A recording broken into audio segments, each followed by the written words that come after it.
126வது சங்கீதம் 126வது சங்கீதம் அதனுடைய 4வது வசனத்தை வாசிக்க கேட்கலாம். கர்த்தாவே தெற்கத்தி வெள்ளங்களை திருப்புவது போல எங்கள் சிறையிருப்பை திருப்போம். Turn again our captivity, O Lord. எங்கள் சிறையிருப்பை திருப்பும். தெற்கத்தி வெள்ளங்களை திருப்புவது போல ஆண்டவரால மட்டும்தான் இதெல்லாம் செய்ய முடியும்.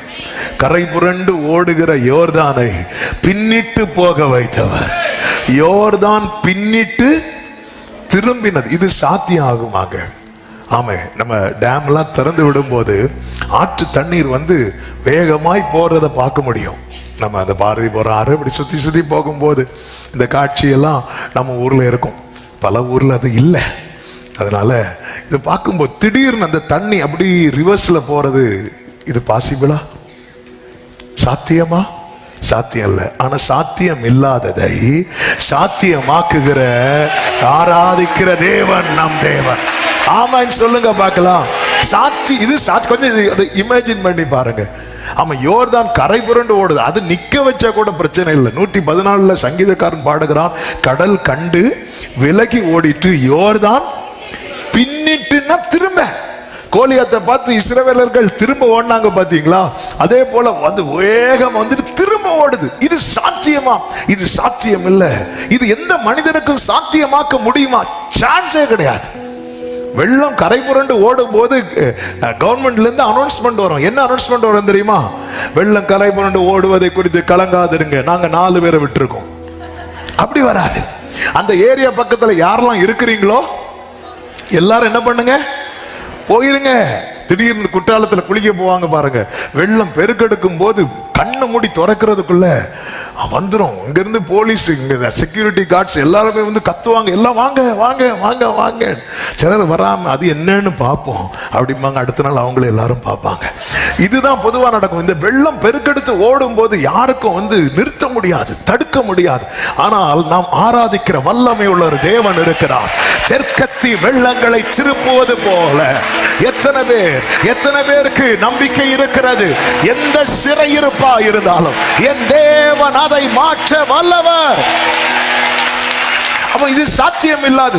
எனவேதான் சங்கீதம் இந்த 126:1 சங்கீதக்காரன் எப்படி அதை ஆரம்பிக்கிறான் என்றால், அவர் சிறையிருப்பை திருப்பும் போது சொப்பனம் காண்கிறவர்கள் போல இருந்தோம்.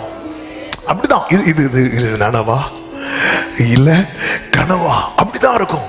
இதுதான் கர்த்தருடைய செயல், அவருடைய செயல். ஆமென். அவர் அந்த சிறையிருப்பை திருப்பும் போது 2 காரியம் உண்டாகிறது. ஒன்று மகிழ்ச்சி, இன்னொன்று மகிமை. சொல்லுங்க பார்க்கலாம். யாருக்கு மகிழ்ச்சி உண்டாகிறது? யாருக்கு திருப்பப்பட்டதோ அவர்களுக்கு. யாருக்கு மகிமை உண்டாகிறது? யார் அந்த சிறையிருப்பை திருப்பினாரோ திருப்பப்பட்டவர்களுக்கு மகிழ்ச்சி உண்டாகும், திருப்பினவருக்கு மகிமை உண்டாகும். ஆமென். சிறையிருப்பை திருப்புங்கப்பா. எதுக்குப்பா திருப்பணும்? மகிழ்ச்சியும் மகிமையும் உண்டாக. அதுதான் 2வது வசனத்திலே சங்கீதக்காரன் சொல்லுகிறான், நம்முடைய சிறையிருப்பு திருப்பப்பட்ட போது அப்பொழுது நம்முடைய வாய் நகைப்பினாலும் நம்முடைய நாவு ஆனந்தத்தாலும் நிறைந்தது. இது மகிழ்ச்சி உண்டானது.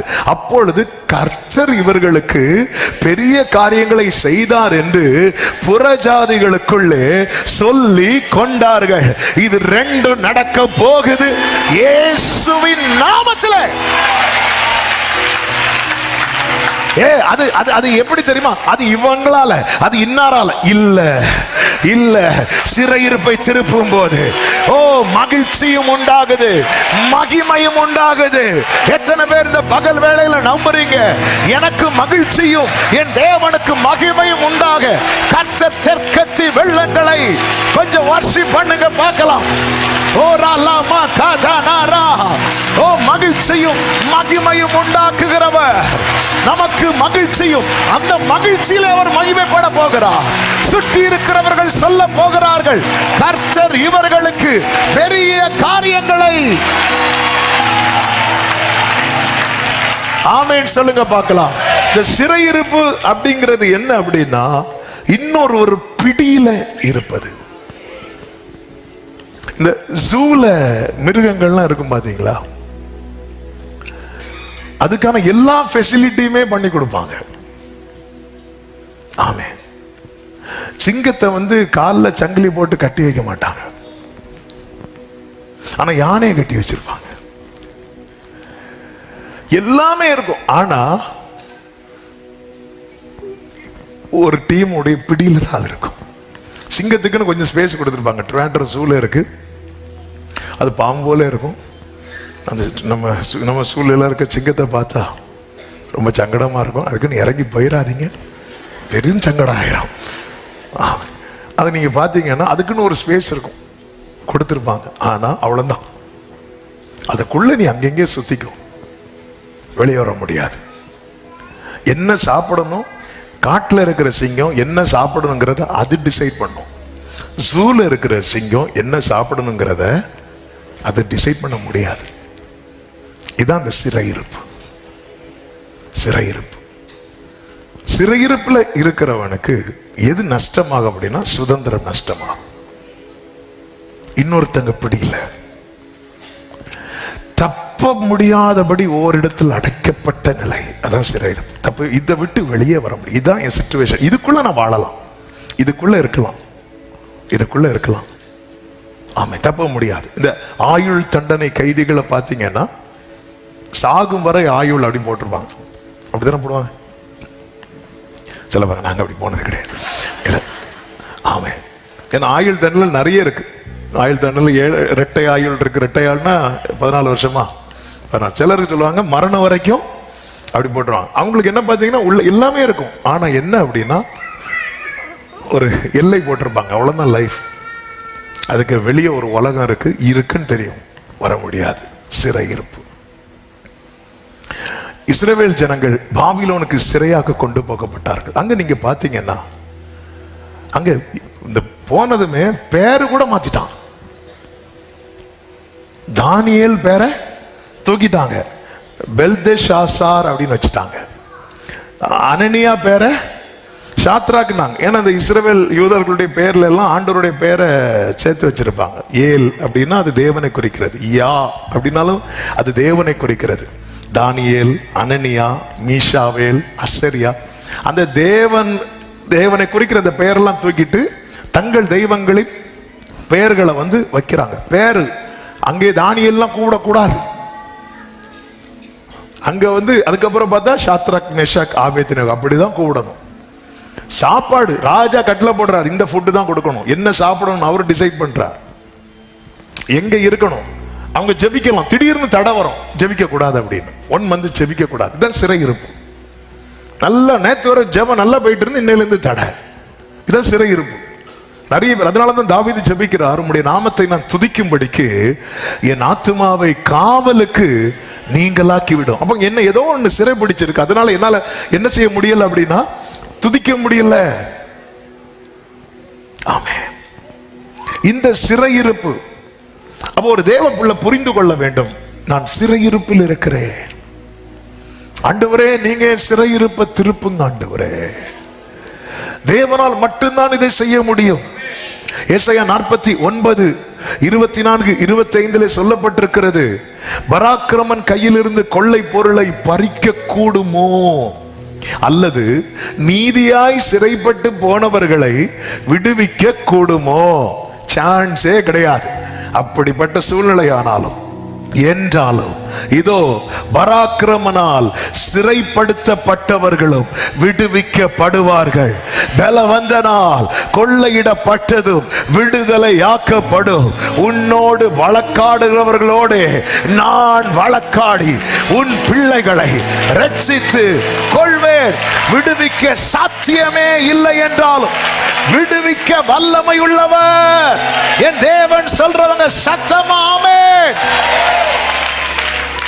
எனக்கு ஜெபிக்க முடியலையா, சிறையிருப்பு. துதிக்க முடியலையா, சிறையிருப்பு. ஆமென். சொந்தமா ஒண்ணு செய்ய முடியலையா, சிறையிருப்பு. பவுல் அந்த சிறையிருப்புல இருந்தார். அதனாலதான் சொல்றார், நிர்பந்தமான மனுஷனா நான் விரும்புகிறதை செய்யாமல் விரும்பாததை செய்யறேன். ஏன்னா நான் ஒரு சிறையிருப்பில் இருக்கிறேன்.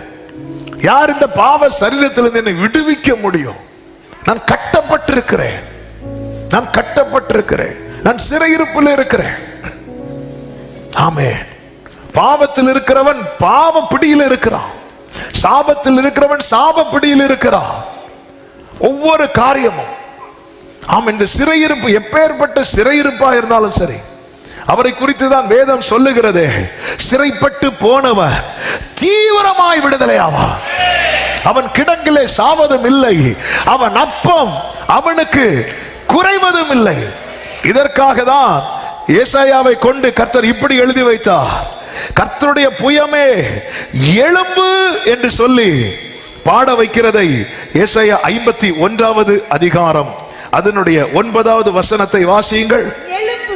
எழும்பு எழும்பு பெலங்கொள் கர்த்தரின் புயமே.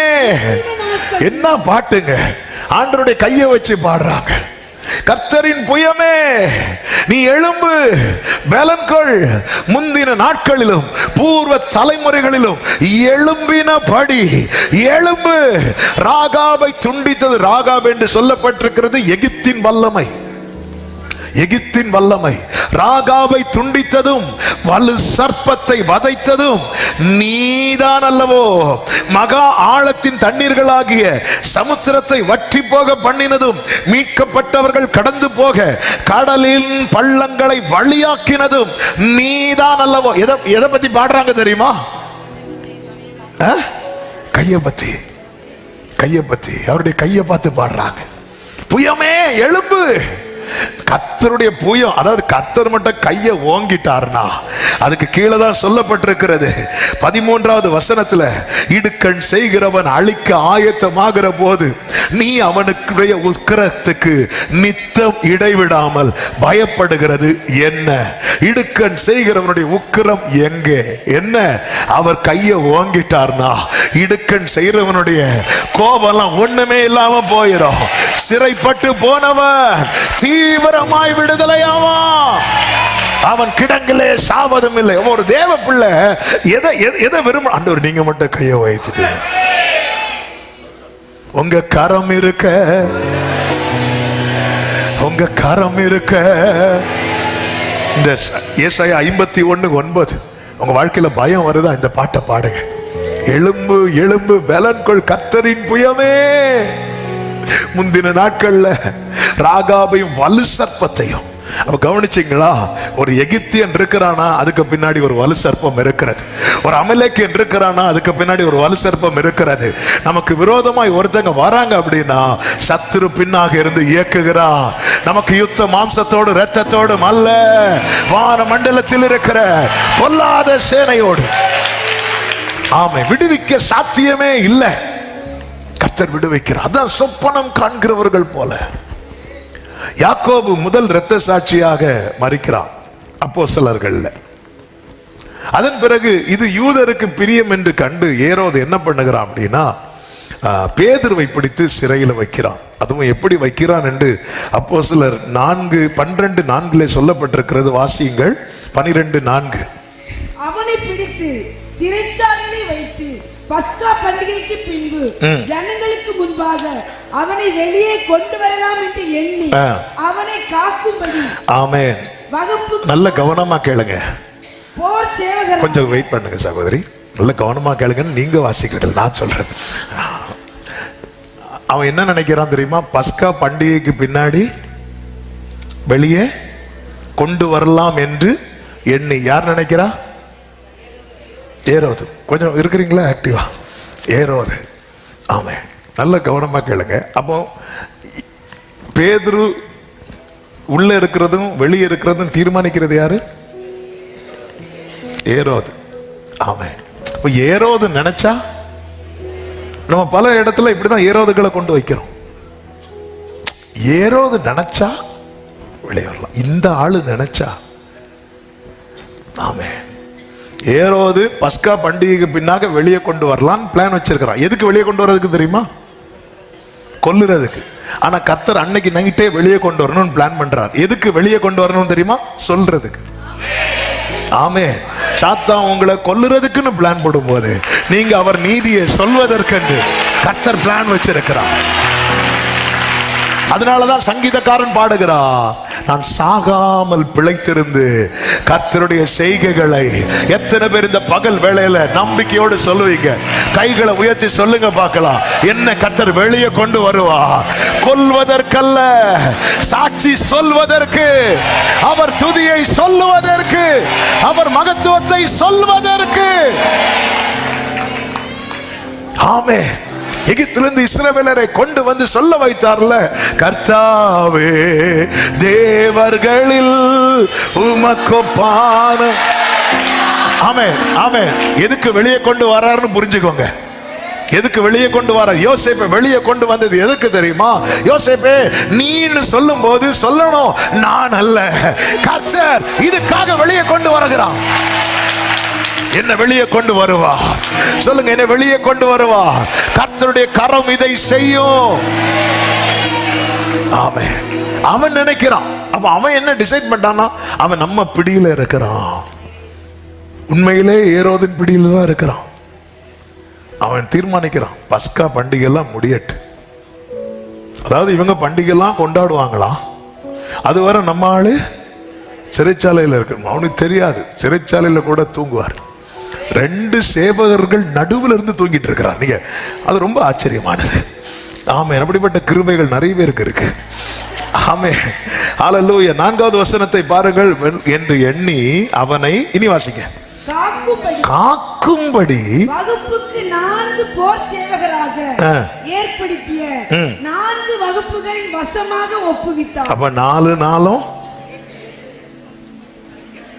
4 4 4 4 மொத்தத்தில் எனக்கு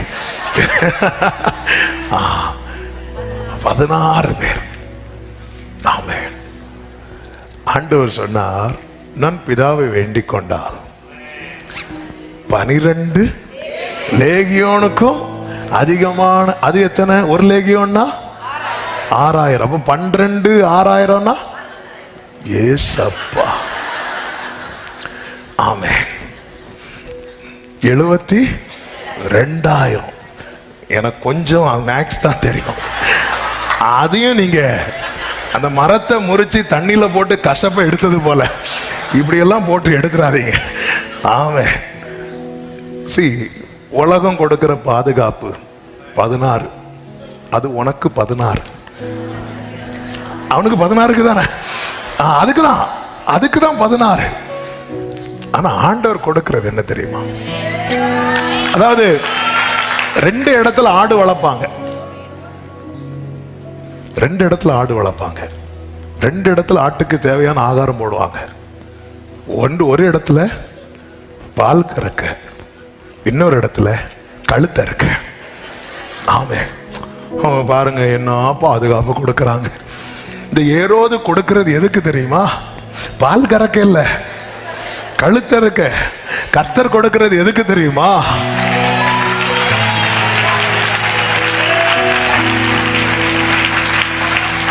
ஆமென்.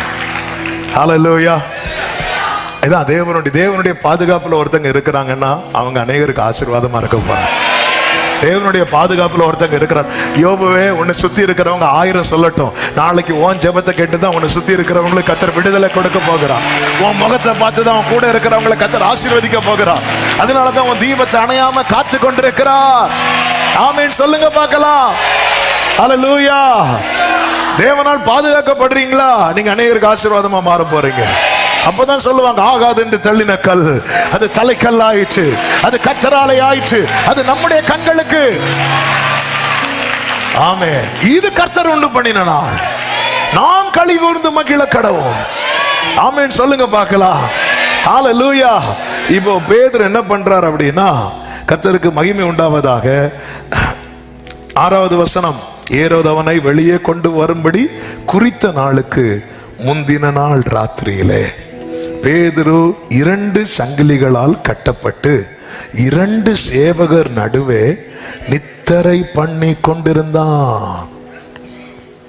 அப்ப அந்த 2 சேவகர்களும் எப்படி இருப்பாங்க தெரியுமா? தூங்குறத பாரு, தூங்கு இதான் உனக்கு கடைசி தூக்கம். ஒன்னால எங்க தூக்கம் போச்சு. நாளைக்கு தான் நாங்க என்ன செய்ய போறோம்? நிம்மதியா தூங்க போறோம். காவற்காரரும் கதவு முன்னிருந்து சிறைச்சாலையை காத்து கொண்டிருந்தார்கள். அப்பொழுது கர்த்தருடைய தூதன் அங்கே வந்து நின்றான் என்று சொல்லப்பட்டிருக்கிறது. கைகளை உயர்த்தி ஒரு ஆமென் சொல்லுங்க. ஹல்லேலூயா. என் சிறையிருப்பை திருப்பணும்னு கர்த்தர் நினைச்சிட்டார்னா எந்த எந்த எந்த எந்த அடைக்கப்பட்ட சூழ்நிலை,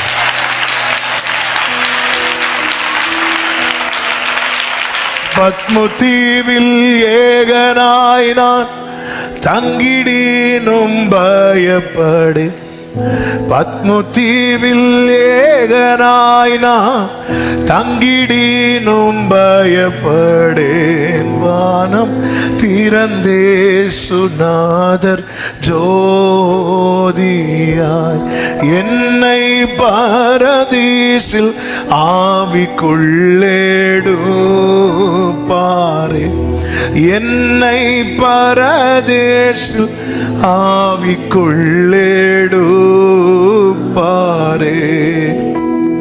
வியாகுலம் என் வீட்டை விட்டு காட்டிலோட பண்ணிடேனும், வியாகுலம் என் வீட்டை விட்டு காட்டிலோட பண்ணிடேனும்.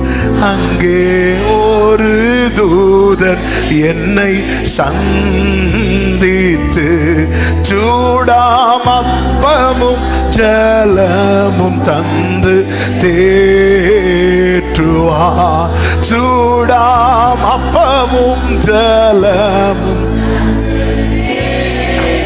ஆமென். நெஞ்சில கை வச்சு, எந்த இயேசு உன்னதத்தில் அன்புள்ளோராய் வாழும் போது, எந்த இயேசு உன்னதத்தில் அன்புள்ளோராய் வாழும் போது, ஏழையேன் கலங்குகின்றேன் பூமியில்.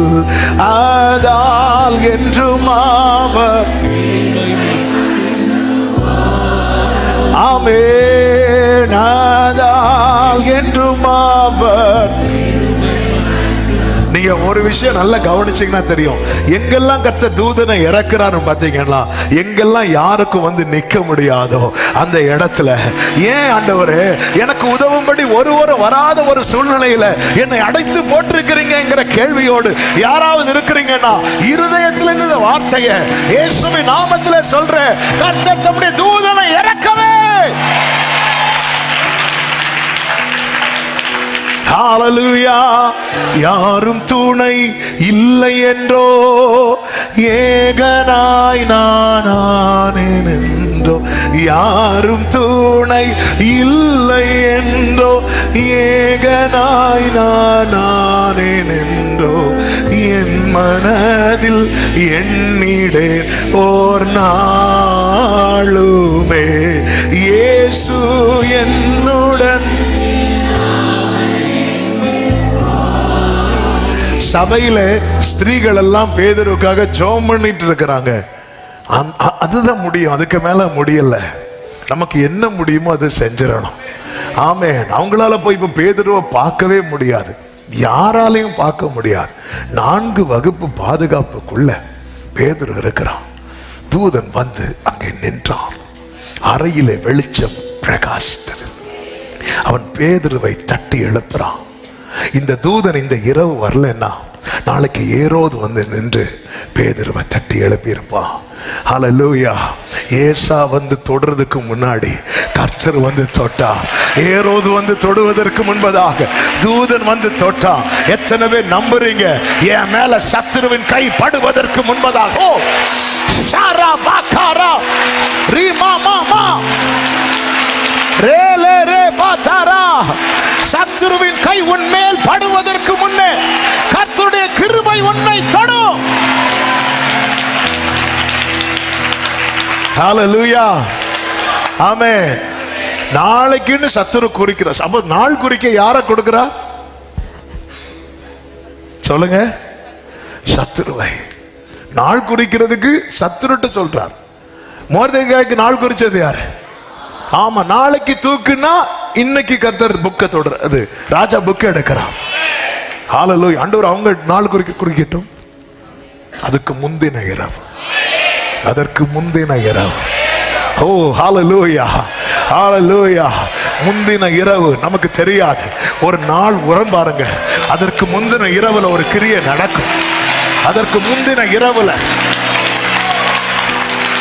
ஆமென் சொல்லுங்க பார்க்கலாம்.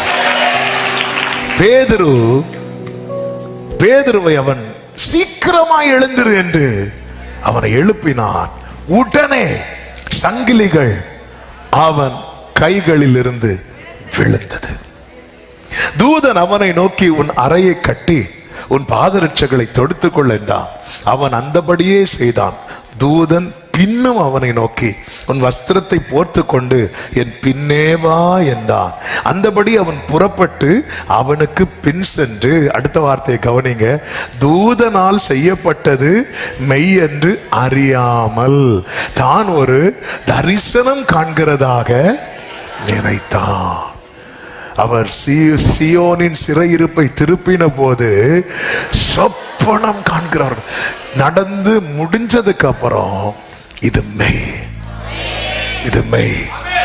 இப்படிதான் கர்த்தர் செய்ய போகிறார். இவங்க புறப்பட்டு போறாங்க. 9வது வசனம், ஆமா 10வது வசனம் பாருங்கள். அவர்கள் முதலாம் காவலையும் 2ஆம் காவலையும் கடந்து, மற்றவங்க என்ன பண்ணிட்டு இருக்கிறாங்க? எங்க இருக்கு? மற்றவங்க தூங்கிட்டு இருந்தாங்கன்னு இருக்கா?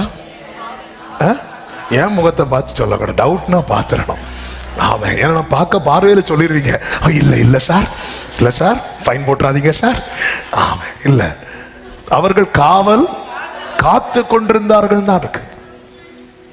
ஆமே, காவல் காத்து கொண்டிருந்தார்கள். ஆனா அவங்களுக்கு தெரியல. அவங்க பார்வையில இன்னும் பேதுரு எப்படிதான் இருக்கிறான்? தூங்கிட்டு தான் இருக்கிறான். பரலோக பார்வையில ஏரோது என்ன பண்ணிட்டு இருக்கிறான்? எழுந்து ஒவ்வொரு காவலையும் கடந்து கொண்டிருக்கிறான். நீ அந்த ஃபைனல் டோர் இருக்கு பாரு, அதுல இருந்து வெளியே வர்றது வரைக்கும் மற்றவங்க பார்வையில நீ இன்னும் பழைய நிலைமையில தான் இருக்கிறேனே பார்த்துட்டு இருப்பாங்க. அதனாலதான் அதை வச்சு சொல்லுவாங்க, இன்னும் உனக்கு மாற்றம் இல்லையே, இன்னும் உனக்கு மாற்றம் இல்லையே. இல்ல, நீ முதலாம் காவலை கடந்து விட்டாய், 2ஆம் காவலை கடந்து விட்டாய். ஆராபாமா சேகரே ரிபாலா தனாரா ரிகாடாராலரே. ஆமென். நம்பிக்கையே இல்லாத இடத்துல ஒரு நம்பிக்கை வருதுன்னா நீ முதல் காவலை கடந்துட்டேன்னு அர்த்தம். நடக்காது என்று நடக்க இடத்துல நடக்கும்னு நம்புறேனா நீ 2வது காவலை கடந்துட்டேன்னு அர்த்தம். ஹல்லேலூயா. ஒவ்வொரு காவலை நமக்கு தெரியாது, நமக்கே சொப்பனம் காண்றது போல இருக்கு. ஆமென். யாருக்கு நடக்குதோ அவனுக்கே தெரியல. அப்ப பார்த்துட்டு இருக்கிறவங்களுக்கு எப்படி தெரியும்? உனக்கே தெரியலையே பேதுருவே என்ன நடக்குதுன்னு. உன்னை பார்க்கிறவங்களுக்கு அவங்க என்ன நினைப்பாங்க தெரியுமா? அவன் என்ன பண்றான்? தூங்கிட்டு இருக்கிறான், உள்ள இருக்கிறான். நம்ம லைஃப்ல உள்ள இருக்கிற கட்டுகள் எல்லாம் உடைக்கிறான். உள்ள இருக்கிற கட்டு நமக்கு தெரியாது. ஒரு டோர் வெளியே இருக்கு, அது அவருக்கு மேட்டரே கிடையாது. அடுத்து நான் இப்ப சொல்றேன் பாருங்க. ஆனா உள்ள இருக்கிற கட்டுகள் எல்லாம் ஒவ்வொரு சங்கிலி. ஆமென், ஆமென். இந்த வார்த்தையை தியானித்த போது கர்த்தர் பேசின வார்த்தை இதுதான். உன் சிறையிருப்பை மாற்றும் வெளிச்சம் பரத்திலிருந்து வரும். உன் சிறையிருப்பை மாற்றும் வெளிச்சம். இதுதானே தாவீது ஜெபம் பண்ணுவார். எங்களுக்கு சங்கீதம் 4:6, எங்களுக்கு நன்மையை காண்பிக்கிறவர் யார் என்று சொல்லுகிறவர்கள் அநேகர். கர்த்தாவே, உம்முடைய முகத்தின் ஒளியை எங்கள் மேல பிரகாசிக்க பண்ணும். ஆமென். வலது கரத்தை உயர்த்தி சொல்லுங்க, என் சிறையிருப்பை மாற்றும் வெளிச்சம் பரத்திலிருந்து வரும். மறுபடியும் சொல்லுங்க, என் சிறையிருப்பை மாற்றும் வெளிச்சம் பரத்திலிருந்து வரும். மறுபடியும் சொல்லுங்க, என் சிறையிருப்பை மாற்றும் வெளிச்சம் பரத்திலிருந்து வரும். பாரத்தில் இருந்து ஜெயம் வரும். பரன் என்னை சோதனை வாரும். ஓரலா பாத்தடரா பக்ராதனால் அறியா சேரே மம்ரோ.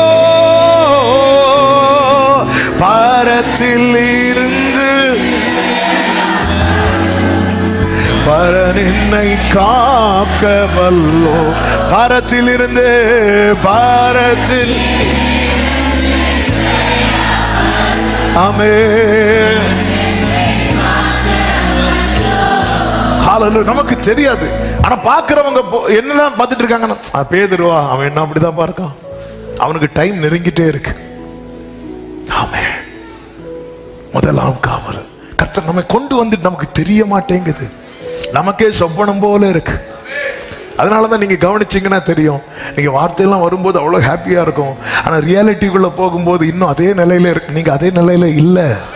ஒவ்வொரு காவலையா இன்னைக்கு சிலரோடு இந்த வார்த்தை கர்த்தர் தீர்க்க தரிசனமா, முதலாம் காவல், இரண்டாம் காவல், ஆமே ஆமே, இரண்டாம் காவலை கடந்து நகரத்திற்கு, 10வது வசனம், நகரத்திற்கு போகிற இரும்பு கதவண்டையிலே வந்த போது. அப்ப நீ முதல் காவலை கடக்கணும், இரண்டாவது காவலை கடக்கணும். நம்ம பார்வை எல்லாம் அந்த இரும்பு கதவுல தான் இருக்கு. இல்ல, முதல்ல உன் சங்கிலி, உனக்குள்ள இருக்கிற கட்டெல்லாம் விழணும். அதுக்கு ஒரு வெளிச்சம் தேவை.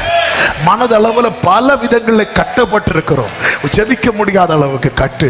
ஆமா, இன்னைக்கு நீங்க பிரச்சனைக்குள்ளதான் இருக்கிறீங்க, ஆனா ஜெபிக்க முடியுதுன்னா நீங்க ஒரு காவலை கடந்துட்டீங்கன்னு அர்த்தம். ஹல்லேலூயா. உங்களால எழும்பி தேவ சமூகத்துல உட்கார முடியுதுன்னா நீங்க காவலை கடக்குறீங்க. பைபிளை வாசிக்க முடியுதுன்னா காவலை கடக்குறீங்க. விசுவாசத்தை அறிக்கை செய்ய முடியுதுன்னா. ஹல்லேலூயா. நம்ம எல்லாம் முதல்ல அந்த கதவு திறக்கட்டும். இல்ல இல்ல இல்ல இல்ல. ஹல்லேலூயா. இந்த காவலை கடந்தவர்கள் தான் யார் தெரியுமா? பவுலும் சீலாவும். அவங்களால என்ன செய்ய முடிந்தது தெரியுமா? அவங்கள தூதன் வந்து தட்டல. ஏன்னா அவங்க இப்படி 4 அடுக்கு பாதுகாப்புக்குள்ள இல்ல, ஆல்ரெடி அவங்க ரெடியா இருக்கிறாங்க. அவங்களால இப்ப ஜெபிக்க முடியும், அவங்களால இப்ப துதிக்க முடியும். அதனால இப்ப அவர்களுக்கு ஒரு தூதன் வந்து தட்ட வேண்டிய தேவை இல்லை. அவங்களே எழும்பி துதிக்க ஆரம்பிக்கிறாங்க, ஜெபிக்க ஆரம்பிக்கிறாங்க. ஆனா பேதுரு அப்படி அல்ல, 4 அடுக்கு. ஆனா ஆண்டவரை பார்த்து இந்த இடத்துல பேதுருவுக்கு ஜெபிக்க முடியல. நம்ம பேதுரு தூங்கினார்னு சும்மா விளையாட்டுக்கு சிரிப்பா சொன்னாலும், பேதுரு ஜெபிக்கிற பர்சன். நமக்கு நன்றாய் தெரியும், 10 நாட்கள் காத்திருந்து ஜெபித்து பெற்றுக்கொண்ட ஆளாகும். எனக்கு ஜெபத்துக்கு தடை வந்துடக்கூடாதுன்னு சொல்லி மற்ற வேலையில தன்னை ஈடுபடுத்தி கொள்ளாதவராகும் யாரு? பேதுரு. எனக்கு பிரேயர் பண்ண தடை வந்துடக்கூடாது, அப்படிப்பட்ட பர்சன். ஆனா இப்போ 4வது அடுக்குக்குள் பாதுகாப்புல, 4வது வகுப்பு பாதுகாப்புல இருக்கும்போது ஜெபிக்க முடியல. அந்த இடத்துல பேதுருவுக்கே தெரியாது, பேதுருவுக்காக ஜெபிக்கும்படி கொஞ்சம் ஸ்திரீகளை கர்த்தர் ஏற்படுத்தி நமக்கு தெரியாது. எனவேதான் கொரிந்து பட்டணத்திலே பவுல் கொண்டு செய்கிற ஊழியம் வளர ஆரம்பிக்கும் போது ஒரு கூட்டம் அவனுக்கு விரோதம் எழும்புறதுக்கு பிளான் பண்றாங்க. ஆண்டவர் சொல்றாங்க, நீ பயப்படாம பேசு, இந்த பட்டணத்தில் எனக்கு அநேக ஜனங்கள். ஆமே. பிரியமான கர்த்தருடைய பிள்ளைகளே, நமக்கு முடியலன்னு வந்ததும் அந்த தீபம் அங்க அணைய கர்த்தர் விட மாட்டார். நமக்கு உதவும்படிக்கு யாரையோ ஒரு நபரை, இதுதான் என் ஆண்டவர் உண்மையுள்ள தேவன். இந்த இடத்துல ஒவ்வொரு வகுப்பையா இவன் கடக்கணும். கடந்து கரெக்டா எங்க வரணும் தெரியுமா? இரும்பு கதவண்டையில வரணும். ஆமே. கொஞ்சம் யோசிச்சு பாருங்க. ஆமே, நம்ம எல்லாம் என்ன பாக்குறோம்? நான் இவ்வளவு ஜெபம் பண்ணி வந்து பார்த்தா நான் ஃப்ரெண்ட்ல என்னதான் இருக்கு? இரும்பு கதவு. இதுக்கு நான் ஜெபம் பண்ணாம அந்த சேவகர்கள் நடுவுல அட்லீஸ்ட் இந்த ஒரு நைட்டாவது நிம்மதியா தூங்கி இருப்பேன். நம்ம தூரத்துல இருந்து பார்த்துட்டு இருக்கிறோம், அது இரும்பு கதவு, நம்மளால திறக்க முடியாது. ஆமா, அது இரும்பு கதவு, திறக்க முடியாது. நம்ம முன்னாடி போனாலும் அங்க போய் லாக்காக தான் போறோம். இல்ல. ஆனா அந்த ரங்கத்துல ஒரு மனுஷனுக்கு விடுதலை கிடைச்சிட்டுன்னு வைங்கள, அவன் வேதம் என்ன சொல்லுகிறது தெரியுமா? அந்த கதவண்டையில் வந்த போது அது தானாய். நல்ல கவனிங்க. உள்ள பல சிறையிருப்பை வச்சுட்டு நீங்க தள்ளுனாலும் இந்த கதவு திறக்காது. தள்ளி திறக்காத கதவுகள் எல்லாம் தானாய் திறக்கப்பட போகிறது. நான் இத்தனை வருஷம் தள்ளி தள்ளி பார்த்தேன். திறக்காத கதவு எனக்கு முன்பாக தானாய், எல்லாரும் வேணும் சொல்லுங்க, தானாய். ஆமென், ஆமென், ஹல்லேலூயா. தானாக, ஓ ஜீசஸ். தானா எப்படி திறக்கும்? ரிமோட் செட் பண்ணி வச்சிருந்தாங்களா? ரிமோட் கேட்லாம் இருக்கு தெரியுமா? தேவைக்கு உதவாது, அது வேற. எப்படிங்க தானாய் திறக்கும்? இதுதான் கர்த்தராலே ஆயிற்று. அங்க வந்து பேதுரு எதுவுமே பண்ணல, எதுவுமே பண்ணல. பேதுரு பண்ணது என்ன? எழும்பு, அறைய கட்டு, நீ நடந்து வா. நீ கிட்ட வரும்போது, நீ கிட்ட வரும்போது அது தானாக நல்ல கரங்களை தட்டி ஷரபலா கதரா ஓரேலேரே தேனரே அதின் வழியாய், அதின் வழியாய், அதின் வழியாய், அதின் வழியாய். யாரு அதின் வழியாய்? அவர்கள்னா யாரெல்லாம்? பேதுருவும் தூதனும். சிறைச்சாலைக்குள்ள போனது யாரெல்லாம்? பேதுருவும் காவல்காரரும். வெளியே வந்தது யாரெல்லாம்? பேதுருவும் தூதனும். ஆமென், ஹல்லேலூயா, ஆமென். இதுதான் கர்த்தருடைய செயல். ஹல்லேலூயா. வெளியே காவல்காரர் கூட பேதுரு வந்தா யாராவது வந்திருப்பான் தெரியுமா? கைதிய ஜெயில இருந்து கூட்டிட்டு போவாங்க தெரியுமா? ஆமென். கோர்ட்டுக்கு கூட்டிட்டு போவாங்க, கைதிகளை கூட்டிட்டு போவாங்க. எப்படி கூட்டிட்டு போவாங்க தெரியுமா? விலங்கு போட்டிருப்பாங்க. அந்த பார்ட்டி மேக்சிமம் விலங்க மறைக்கெல்லாம் பார்ப்பாங்க. கண்ணோட 2 பேர் போவாங்க. அப்படி வரல, தூதனோட வரான். உள்ள வச்சு சங்கிலி எல்லாம் அவிழ்ந்து விழுந்துச்சு. வெளியே வரான். கர்த்தர் இப்படிதான் வெளியே, நமக்கு தெரியாது, எல்லாத்தையும் கிளியர் பண்ணி கர்த்தர் வெளியே கொண்டு வர. அதன் வழியாய் அவர்கள் புறப்பட்டு ஒரு வீதி நெடுக நடந்து போனார்கள்.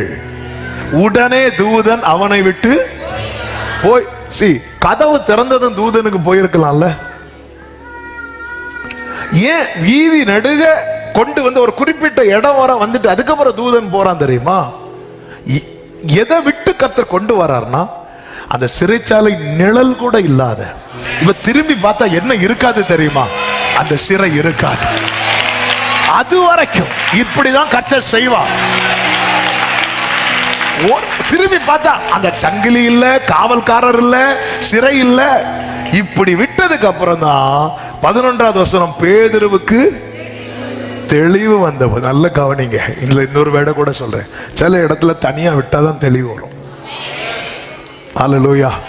இன்னொருத்தங்க கார் ஓட்டி நம்ம கூட இருந்தா நம்ம ஃப்ளைட்ல போற மாதிரி தான் இருக்கும். ஆமென். திடீர்னு நம்மளை ஓட்ட சொல்லும் போது தான் நமக்கு தெளிவு வரும். சிலருக்கு அப்படி ஒரு கிருபை, கார்ல ஏறி வண்டி ஸ்டார்ட் ஆகிறதுக்கு முன்னாடி இவங்க இன்ஜின் ஸ்டார்ட் ஆகும். என்னடா வண்டி இப்படி சவுண்டு கேட்குதுன்னு பார்த்தா ஆள் வேற. பேதுரு இன்னும் எவ்வளவு சுகமா இருக்கு, நல்லா இருக்கு, நல்லா இருக்கு, இன்னும் போட்டு 1 2 3 4 போது நிறுத்து. தூதன் போயிட்டான். போனதுக்கு அப்புறம் தான் பார்த்தா, ஆமே, பேதுருக்கு தெளிவு வந்த போது ஏரோதின் கைக்கும் யூத ஜனங்களின் எண்ணங்களுக்கும் என்னை விடுதலையாக்கும்படி கர்த்தர் தம்முடைய தூதனை அனுப்பினார் என்று நான் இப்பொழுது மெய்யாய் நல்ல கரங்களை சட்டி அவர் சிறையிருப்பை திருப்பும் போது தேவ பிள்ளைகளுக்கு மகிழ்ச்சியும் தேவனுக்கு மகிமையும், தேவ பிள்ளைகளுக்கு மகிழ்ச்சியும் தேவனுக்கு மகிமையும், ஜீவனுள்ள தேவனை ஆராதிக்கிறவர்களுக்கு மகிழ்ச்சியும், அதை செய்தவருக்கு மகிமையும். கர்த்தர் நமக்கு பெரிய காரியங்களை செய்தார். நீ தள்ளினாலும் திறக்க முடியாத கதவு. ஆமே, இந்த வார்த்தை தீர்க்க தரிசனமாய் சொல்ல விரும்புகிறேன். நீ தள்ளினாலும் திறக்க முடியாது. தள்ளினாலும் திறக்க முடியாதுன்னா உன்னுடைய மொத்த முயற்சியால முடியாது. அந்த வேளை வரும்போது தானாக தானாக. எத்தனை பேர் நம்புறீங்க? கைகளை உயர்த்தி பல நன்மையின் கதவுகளை கர்த்தர் எனக்கு முன்பாக தானாக திறக்க வைக்க போகிறதற்காக ஸ்தோத்திரம், ஸ்தோத்திரம். ஆமென். இதற்கு கண்ணீரின் ஜெபம் அதிகமாய் கை கொடுக்கும். எனவேதான் 126 அந்த தெற்கத்தி வெள்ளங்களை திருப்புவது போல எங்கள் சிறையிருப்பை திருப்பினீர் என்று சொல்லிவிட்டு உடனே அடுத்த வசனத்தை எப்படி பாட வைக்கிறார் தெரியுமா? கண்ணீரோடே விதைக்கிறவர்கள் கம்பீரத்தோட அறுப்பார்கள். கண்ணீரும் விதையும். எல்லாரும் சொல்லுங்க பார்க்கலாம். விதைனா என்ன தெரியுமா? வசனம். விதை விதைக்கிறதுனா நம்ம வாயால சொல்லணும். ஆமே. ஆண்டவர் நம்ப பண்ணின வசனத்தை நம்ம வார்த்தையால வாயால சொல்லி அதை சொல்றது மட்டும் இல்ல, அதை கண்ணீரனும் தண்ணீரை அதன் மேல அதை கண்ணீரோடு விதைக்கிறவர்கள். இன்னைக்கு காலையில் இந்த வார்த்தை ஆண்டவரோட பிடிச்சு நிற்க வைத்து ஒரு வார்த்தை எழுத வைத்தார். கண்ணீரும் விதையும் உன் எதிர்காலத்தை கம்பீரமாக்கும். கண்ணீரும் விதையும். விதைனா என்ன? வசனம். கண்ணீர். ஏன்னா சிறையிருப்பு. பாபிலோனில் இருந்து அழுதாங்கல்ல. 137 சங்கீதம் அப்படிதானே சொல்லப்பட்டிருக்கிறது. பாபிலோன் ஆறுகள் அருகே நாங்கள் உட்கார்ந்து சீயோனை நினைச்சு அழுதோம். அப்ப ஆண்டவர் சொன்ன பிராமிஸ் இதெல்லாம் அவங்க நினைவுக்கு வருது. அந்த சீயோன் எப்படி இருந்துச்சு அதெல்லாம் நினைவுக்கு வந்துச்சு. ஒரு பக்கம் அழுக, கண்ணீரும் விதையும் உங்கள் எதிர்காலத்தை. அதனாலதான் அழ வேண்டிய காலத்தில் அழுதுருங்க. அழுவது தப்பு கிடையாது. தேவ சமூகத்தில் அழுவது பலவீனம் அல்ல, மனிதர்களிடத்தில் அழுவது பலவீனம். நம்ம அழுகை வரும்போது அந்த இடத்துல மனிதர்களை தேட பழகாதீங்க. அது நம்மளை ரொம்ப பாழாக்கும். நம்ம கண்ணீரை வீணாக்கும். ஆமே, அது வீணாக்கும். ஹல்லேலூயா. இப்போ பாருங்க, நம்ம ஒரு கிளாஸ் தண்ணி வைக்கிறாங்க, அங்கே ஃப்ளாஸ்கில் தண்ணி இருக்குது, வேற தண்ணியே இல்லைன்னு வைங்களேன். ஒரே ஒரு கிளாஸ் தண்ணி மட்டும் தான் எடுத்து தம்பி கொண்டு வரும்போது கால் தட்டி கீழே விழ மாட்டான். ஒரு எக்ஸாம்பிள், அப்படி இதை விழுந்தோ அல்லது என் கைப்பட்டு தட்டி கீழே விழுந்தோ அடுத்து என்ன இல்லை தெரியுமா? தண்ணி இல்லை. மேக்சிமம் சேஃப் அது மிஸ் ஆகிடக்கூடாது அப்படின்னு பார்த்து தானே நம்ம ரெடி பண்ணுவோம். கண்ணீர்லாம் சும்மா வராது.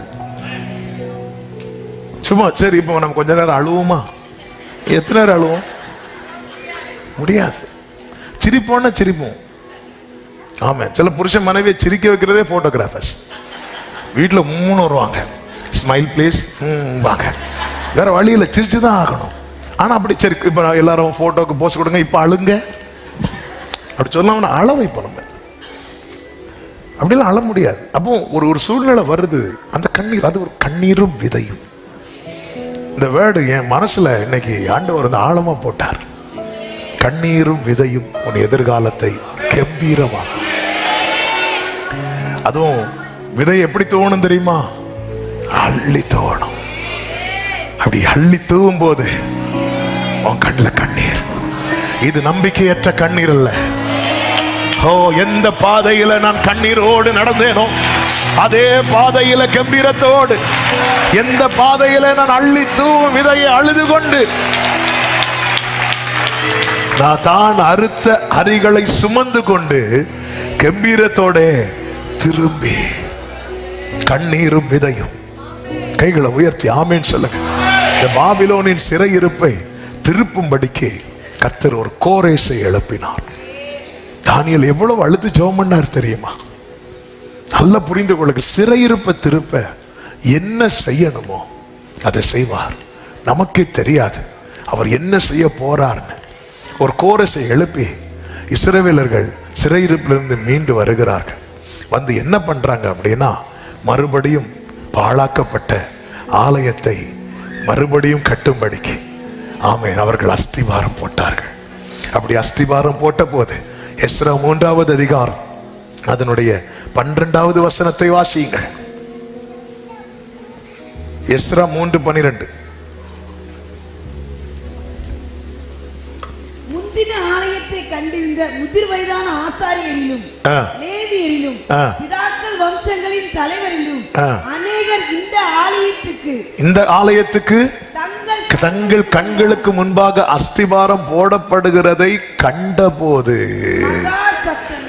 அழுதார்கள். வேறு அநேகம் பேரோ அந்த மீதி அநேகம் பேர்னா என்ன அப்படின்னா அந்த முந்தின ஆலயத்தை காணாதவர்கள். அவர்கள் பாபிலோன்லே பிறந்தவர்கள். பாபிலோன்லே 40 வருஷத்துக்கு மேல இருந்தாங்க. அங்கேயே பிறந்தவங்க 40-80 வருஷம் நினைக்கிறேன். அங்கேயே பிறந்தவங்களுக்கு என்ன தெரியாது? இந்த எருசலேமின் மகிமை தெரியாது, முந்தின ஆலயம் தெரியாது. ஆனா முந்தின ஆலயத்தை கண்டு சிறைபிடித்து போனவர்கள் உயிரோடு இருக்கிறவங்க திரும்ப வந்து அஸ்திபாரம் போட்ட போது அவங்க கண்ணில் என்ன வருது தெரியுமா? கண்ணீர். ஏன்னா இவங்க தான் பாபிலோன்ல இருந்து எதுக்காக அழுதாக தெரியுமா? இந்த சிறையிருப்பு மாற அழுதார்கள். ஆமென். வேதனையின் கண்ணீர் ஆனந்த களிப்பின் கண்ணீராக மாறும். ஆமென். இந்த கண்ணீர் துளி, ஆமென், ஹல்லேலூயா, கண்ணீர் துளியில விண்ணப்பம் மட்டும் வராது, கண்ணீர் துளியில நன்றி இருக்கும். ஆமென், ஹல்லேலூயா, ஆமென். ஜூலைல யூகேல மீட்டிங் போயிருக்கும் போது காலையில அப்படியே ப்ரேயர் பண்ணிட்டு அப்படியே நடந்து போயிட்டே இருக்கிறேன். போகும்போது ஆண்டவர் இந்த வேர்டை கொடுத்துட்டே இருந்தாங்க. ஆமாம், நீ நன்மையை நினைச்சு உன் கண்ணில் கண்ணீர் வருதுன்னா அதை நான் வந்து நன்றி துளியாக கணக்கிடுவேன். நன்றி துளி அப்படிங்கிற ஒரு வேர்டை ஆண்டவர் கொடுத்தார். நன்றி துளி, நன்றி துளி. நம்ம நன்மையை நினைச்சு கண்ணில் கண்ணீர் வருதுன்னா அது வந்து அவர் கண்ணீர் துளியாய் பார்க்க மாட்டார், நன்றி துளி. ஆமென், ஹல்லேலூயா. விண்ணப்பங்களுக்கு மட்டும் கண்கள் நிறைகிறதாய் அல்ல, நன்றி. அவர் செய்த நன்மைகள் திரும்பி பார்க்கிறேன், வந்த பாதையை கண்ணீரோடு கர்த்தாவே நன்றி சொல்கிறேன். ஆமென். கண்ணீரோடு கர்த்தாவே நன்றி சொல்கிறேன். நடத்தி நீரனை அமர்ந்த தண்ணீர் அண்டையில்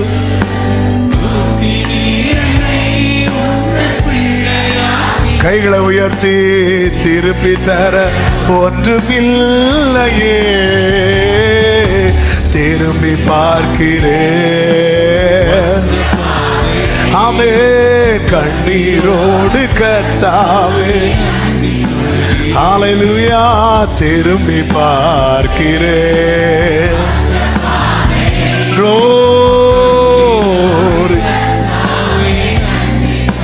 ஆமென். யாக்கோபு ஒரு நைட் இருந்து அழுதான். ஆண்டவரே, என்னை இப்படி எல்லாம் திரும்பி வர பண்ணுவேன்னு சொன்னீங்களே அப்பா. ஆண்டவர் சொன்ன வார்த்தையை சொல்லி இருந்து அழுறான். அந்த கண்ணீரும் விதையும் அந்த சிறையிருப்பு, ஏசா என்கிற சிறையிருப்பு அந்த நைட்டே மாத்திட்டு கர்த்தர் ஏசாவின் மனசை மாத்திட்டார். இதை யாக்கோபு இதுக்கு முன்னாடியே பண்ணியிருந்திருக்கலாமே, பண்ணவே இல்லை.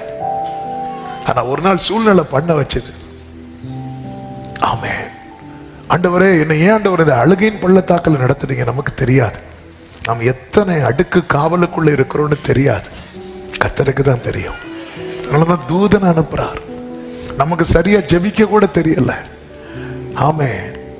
கர்த்தர் தூதன் அனுப்பி 1ஆம் வகுப்பு 2ஆம் வகுப்பு அப்படி ஒவ்வொன்னா, அதுக்கு முன்னாடி சங்கிலி. ஆண்டவர் தெரியும். அவர் முதல்ல வந்து உள்ளதான் கீல் பண்ணிட்டு இருக்கிறார் நம்மள. ஒவ்வொரு ஸ்டெப்பா எத்தனை பேர் நம்புறீங்க? பல அடுக்க தாண்டி கொண்டு வந்துட்டா இந்த இரும்பு கதவு எனக்கு முன்பாக தானாய் திறக்க போகிறது.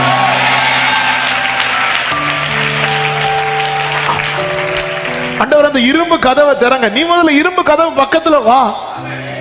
ஆண்டவர் எரிகோ நீ முதல்ல யோர்தானை கடந்து வா. நம்ம இன்னும் உள்ளேயே இருக்கிறோம், நீ முதல்ல வெளியே வா. ஆண்டவரே நீங்க எனக்கு என்ன செய்ய போறேன்னு கூடாரத்துக்குள்ள இருக்க வரைக்கும் தெரியாத ஆபிரகாமே, வெளியே வா. நீ போட்ட கூடாரத்தை பார்த்துட்டு இருக்கிறதுனாலதான் அடியானுக்கு என்ன தருவீர். வெளியே வந்து நான் போட்ட கூடாரத்தை பாரு. அந்த இன்னர் ஹீலிங் நமக்கு நிறைய ஸ்டெப்பை தாண்டி கொண்டு வந்துட்டு இருக்கிறார். ஜெபிக்க முடியாத எத்தனை பேர் இப்ப ஜெபிக்க ஆரம்பிச்சிட்டாங்க. நீங்க பல அடுக்க தாண்டி வந்துட்டீங்க. இன்னும் ஒரு ஸ்டெப் தான் இருக்கு. தானாய் திறக்கும்.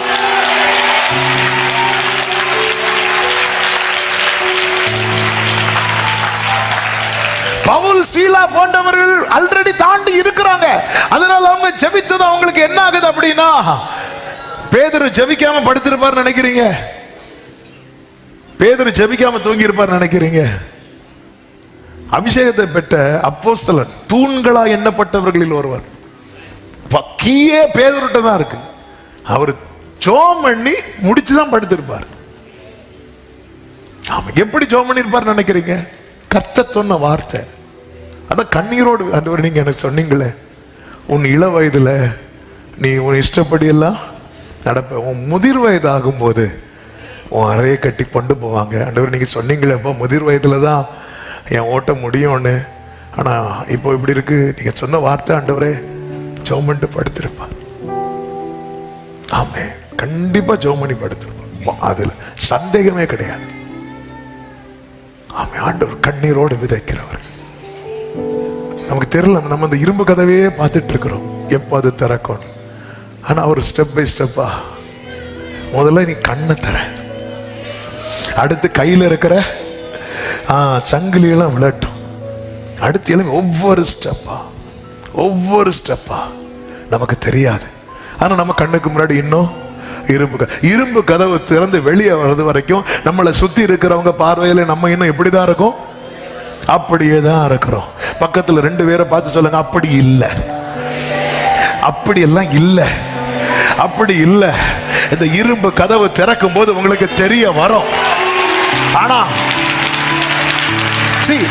இப்ப எனக்கு ட்ரீம் போல இருக்கு, அது சொப்பனம் அல்ல. ஆமா, நீ காண்பது சொப்பனம் அல்ல. எரேமியாவே எண்ணத்தை காண்கிறாய், ஒரு வாதும மரத்தின் கிளையை காண்கிறேன். ஆண்டவரே, இது என்னோட இமேஜினேஷன் ஆண்டவரே, எனக்கா தோணுது ஆண்டவரே? இல்லை எரேமியாவே, நீ கண்டது சரியே. என் வார்த்தையை நான் தீவிரமாய் சிலரோடு கர்த்தர் பேசுகிறதை நாவில உணர்கிறேன். இது உன்னுடைய கற்பனை அல்ல, நீ கண்டது சரியே, நீ கண்டது சரியே. உலகத்தில் அப்படியே தானே இருக்கிற, அப்படியே தானே இருக்கிற. உடனே நம்மளும் சொல்றோம், ஆமா அப்படியே தானே இருக்கிறேன். எங்க வந்து இருக்கிற பாரு, எங்க வந்து நிக்கிற பாரு. ஆமே, நேற்று இதே சூழ்நிலையில தானே கைரா விஷமான எடுத்த, இன்னைக்கு இதே சூழ்நிலையில பைபிளை எடுத்திருக்கிறல்ல. நீ பல பல நிலையை தாண்டி அல்லவா வந்து நிற்கிறார்.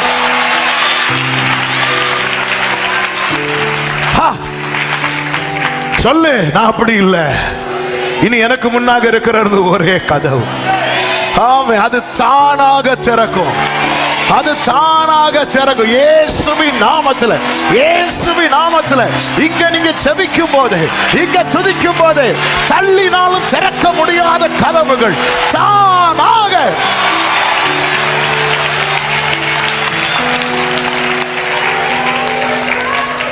ஆமே. 20 வருட பகையை சுமந்து கொண்டு வந்த ஏசா என்கிற சிறையிருப்பை பார்த்தீங்களா? அவனை தனிமைப்படுத்துது. ஏசா என்கிற சிறையிருப்பு எப்படின்னா, யாக்கோபை தனிமைப்படுத்திட்டே இருக்கும். ஃபர்ஸ்ட் அப்பா அம்மாவை விட்டு தனிமைப்படுத்துச்சு, அடுத்து குடும்பம் சம்பாத்தியம், சிறையிருப்புனாலே. அவ்வளோதான். ஏசானாலே தனிமைப்படுத்திடும். இதுல இருந்து ஒரு பிரேக் த்ரூ வந்தே ஆகணும். போய் உக்காந்துருது, அழுதான். பைபிள் சொல்லுது, அழுது அவரை நோக்கி கெஞ்சினான் அப்படின்ற. கண்ணீரோடு விதைக்கிறவர் சிறையிருப்பு அந்த ராத்திரியை மாற்றினார். என்ன ஏசாவுக்குள்ள யாக்கோபுக்கு நடந்தது நமக்கு தெரியும், ஏசாக்கு என்ன நடந்துச்சுன்னு தெரியல. ஆனா ஏசா வந்து வெரி நெக்ஸ்ட் டே 20 வருஷம் ஃபேஸ் பண்ண முடியாத ஏசாவை யாக்கோபு இப்போ ஃபேஸ் பண்றான். சிறையிருப்பு திருப்பும் போது எதை ஃபேஸ் பண்ண முடியாம இருந்தீங்க, நீங்க ஃபேஸ் பண்ணுங்க.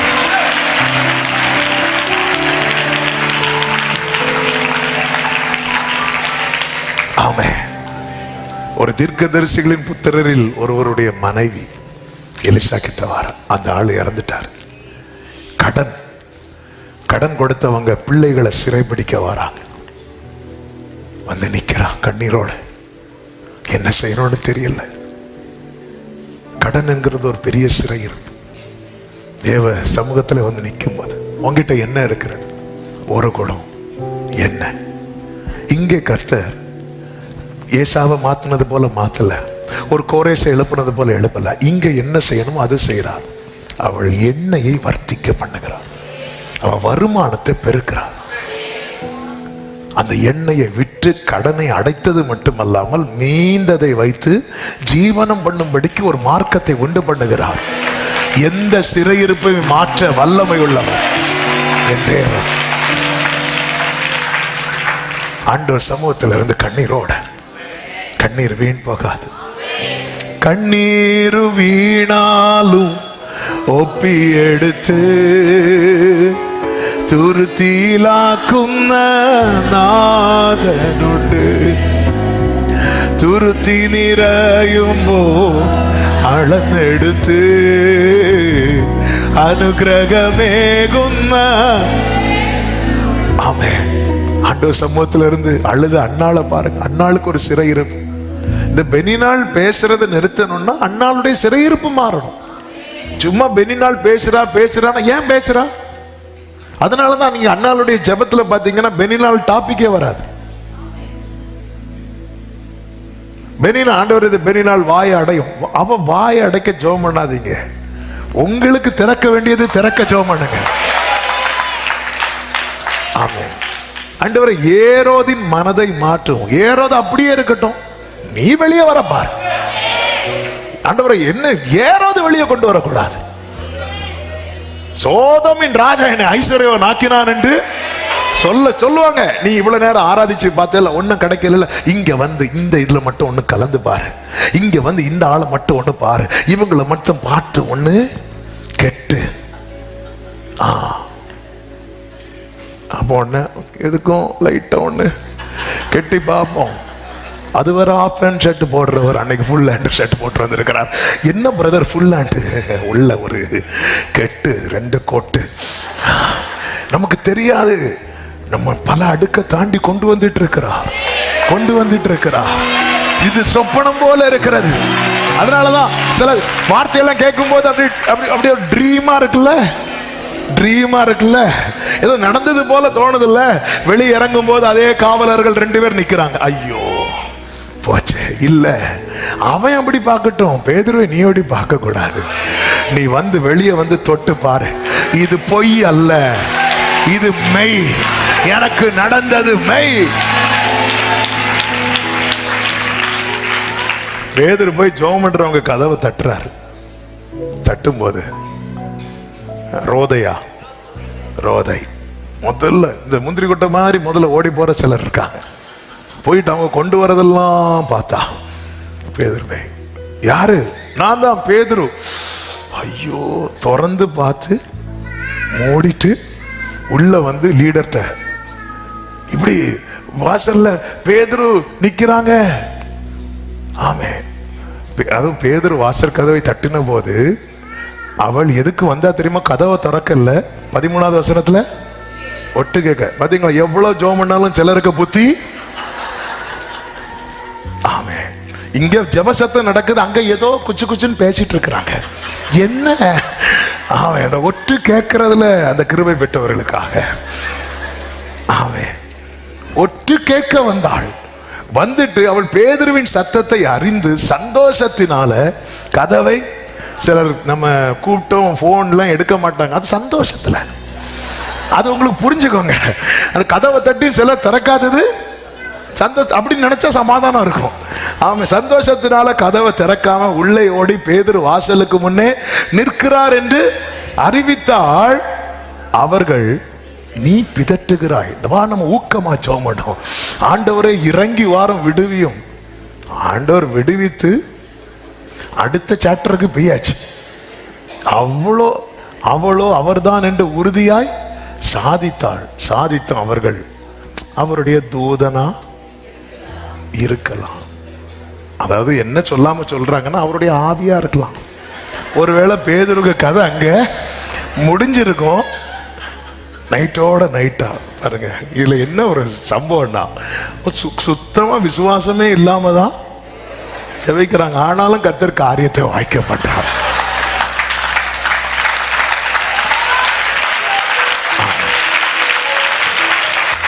நீங்க ஜெபம் பண்றீங்களாங்க, அதுவே பெரிய அதிசயம். ஆமென். உடனே பேதுரு அடுத்த வசனம், பேதுரு பின்னும் தட்டி கொண்டே இருந்தான். அவர்கள் கண்டபோது ஏன் பேதுருவுக்கே சொப்பனம் போல இருந்துச்சுன்னா மற்றவங்களுக்கு எப்படி இருக்கும்? அவங்களால நம்பவே முடியாது, நம்பவே முடியாது. அடுத்த வசனத்தை பாருங்கள், 17வது வசனம். அவர்கள் பேசாமல் இருக்கும்படி அவன் கையை அமர்த்தி கர்த்தர் தன்னை காவலிருந்து விடுதலையாக்கின விதத்தை அவர்களுக்கு விவரித்து, இந்த செய்தியை யாக்கோபுக்கும் சகோதரருக்கும் அறிவியுங்கள் என்று சொல்லி புறப்பட்டு, ஆமே, கர்த்தர் உங்களை விடுவித்த விதத்தை நீங்க சொல்ல போறீங்க. ஆமே, ஆமே, ஆமே. சத்துரு என்னை கொல்ல கொண்டு வந்தான், கர்த்தர் என்னை சொல்ல கொண்டு வருகிறார். என் சிறையிருப்பை திருப்பி என்னை அநேகருக்கு சொல்ல வைக்க போகிறார். ஆமென் சொல்லுங்க பார்க்கலாம். ஹல்லேலூயா. எத்தனை பேர் நம்புறீங்க? இந்த பகல் வேளையில எத்தனை பேர் நம்புறீங்க? ஆமென். எனக்கு மகிழ்ச்சியும் கர்த்தருக்கு மகிமையும் உண்டாக கர்த்தர் என் சிறையிருப்பை திருப்புகிறார். நம்புறவங்க சத்தமாமேன் சொல்லுங்க. இயேசுவை நம்புவே,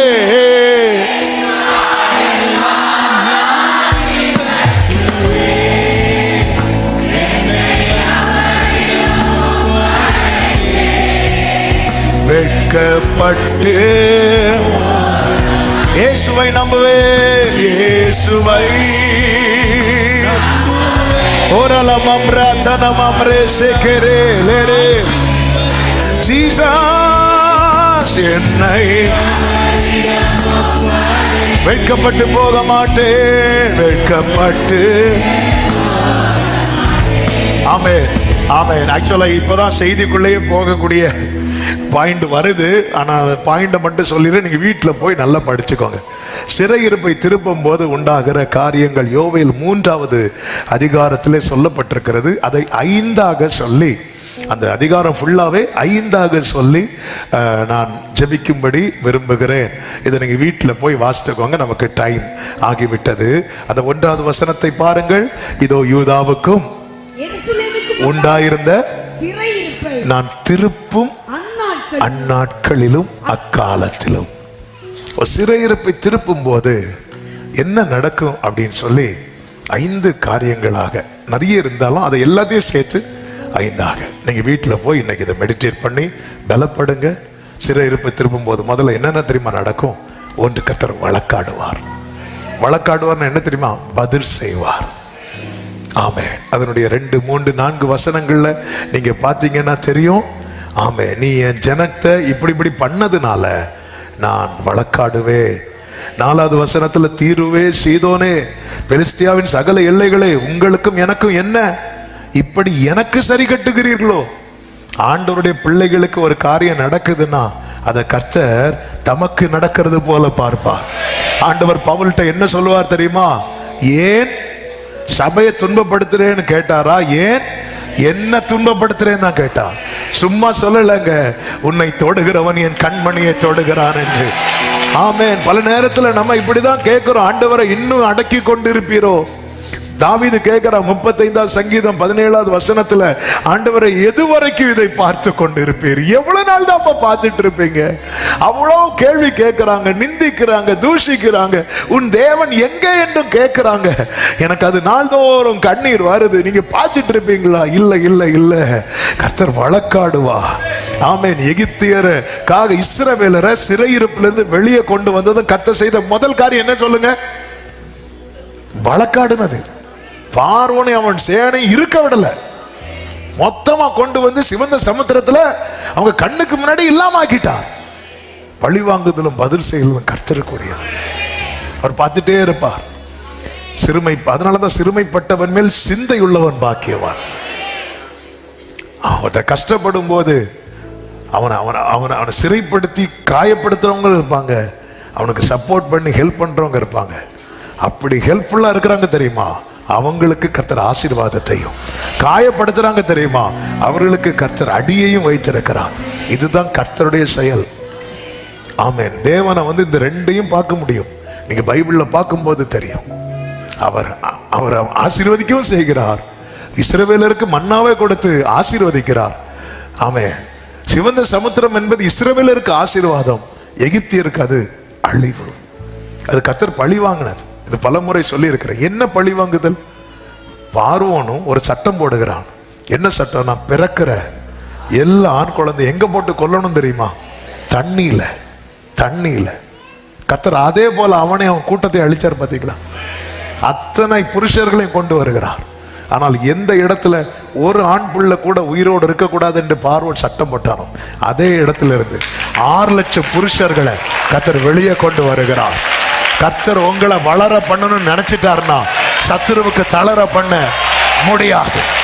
அவர் வழக்காடுவார். பல நேரத்தில் நம்முடைய கேள்வி மோசே கேட்டது போலதான்.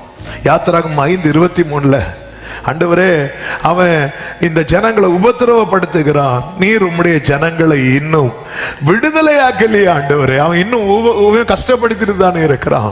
கர்த்தர் பார்த்துட்டு சும்மா இருக்கிறார் நினைக்காதீங்க. ஆமென். அவர் வழக்காட ஆரம்பிச்சா சத்ருவுக்கு நிக்க முடியாது. துன்மார்க்கரையோ காற்று பதரை பறக்கடித்து கொண்டு போவது போல துன்மார்க்கரை கொண்டு போவார். ஆமென். 2வது யோவேல் 3:10 சொல்லப்பட்டிருக்கிறது, பலவீனனும் தன்னை பலவான் என்று சொல்வானாக. Let the weak say I am strong. அவர் சிறையிருப்பை திருப்பும் போது பலவீனனை பலவானாய் மாற்றுவார். ஹல்லேலூயா. ஆமென். யேசபேல் சொல்ற நாளைக்கு இந்நேரத்தில் இவன் கதையை முடிப்பேன் என்று எலியாவை குறித்து சோர்ந்துட்டார்.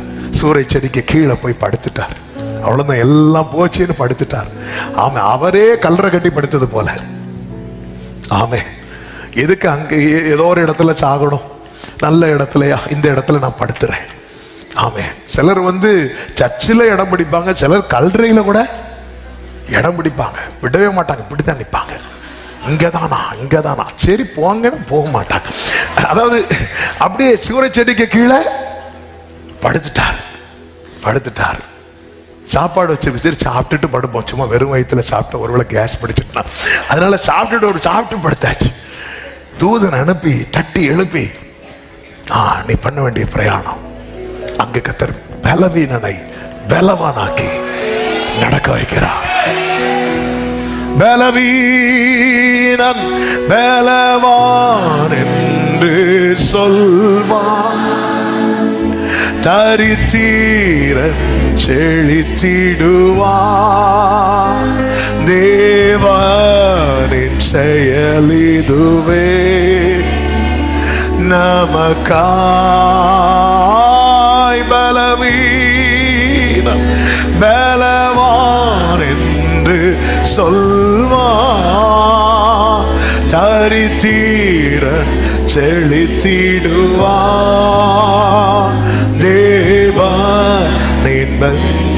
இதுவே நமக்காய் நன்றி. பலவீனப்பட்டிருக்கிறீங்க, சிறையிருப்பு. அப்படி பலவீனப்பட்டதுனால தானே யோசேப்பு ஒரு பானபாத்திரக்காரனை பார்த்து, நீ வாழ்ந்திருக்கும் போது என்ன நினைச்சுக்கோ, இப்படி போய் கேட்க வேண்டிய ஒரு சூழ்நிலை, இன்னொருத்தண்ட போய் கேட்க வேண்டிய ஒரு சூழ்நிலை. இந்த சிறையிருப்பு ஒரு மனிதனை பலவீனப்படுத்தும். ஆனா சிறையிருப்புல இருந்து வெளியே வந்தா அந்த பானபாத்திரக்காரனுக்கும் சேலரி கொடுக்கிறது, ஆகாரம் கொடுக்கிறது இந்த யோசேப்பாதான். சிறையிருப்புல இருந்ததுனால தானே போய் கேட்க வேண்டிய ஒரு சூழ்நிலை. அழைக்கப்பட்டவன் தான், அபிஷேகம் பண்ணப்பட்டவன் தான். ஆனா ஆண்டவர் பாத்தீங்களா, ஆண்டவர் சொல்ல சிறையிருப்பை திருப்பு மக்காலத்துல. இன்னைக்கு நீ சிலரை சார்ந்து எதிர்பார்த்து நிக்கிற சூழ்நிலை, ஆனா என்னைக்கு அப்படி இருக்காது, என்னைக்கு அப்படி இருக்காது. இயேசுவின் நாமத்துல பாரத்தோடு கண்ணீரோடு இந்த சத்தத்தை கேட்கிற உள்ளங்களுக்கு கர்த்தருடைய பீடத்திலிருந்து கர்த்தருடைய தாசராக இந்த வார்த்தையை சொல்றேன். உன் பலவீனம் மாறும், உன் சரித்திரம் மாறும். பலவீனன் பலவான் என்று சொல்வான். மூன்றாவதாக பரிசுத்தப்படுத்தி அவர் வாசமாயிருப்பார். யோவேல் 3:17 என் பரிசுத்த பர்வதமாகிய சீயோனிலே வாசமாயிருக்கிற நான் உங்கள் தேவனாகிய கர்த்தர் என்று அப்பொழுது அறிந்து கொள்வீர்கள். அப்பொழுது எருசலேம் பரிசுத்தமாயிருக்கும். அந்நியர் இனி அதை கடந்து வருவதில்லைன்னா இனி ஒரு சிறையிருப்புக்குள்ள உன்னை நான் விட மாட்டேன். அதுக்குதான் கர்த்தர்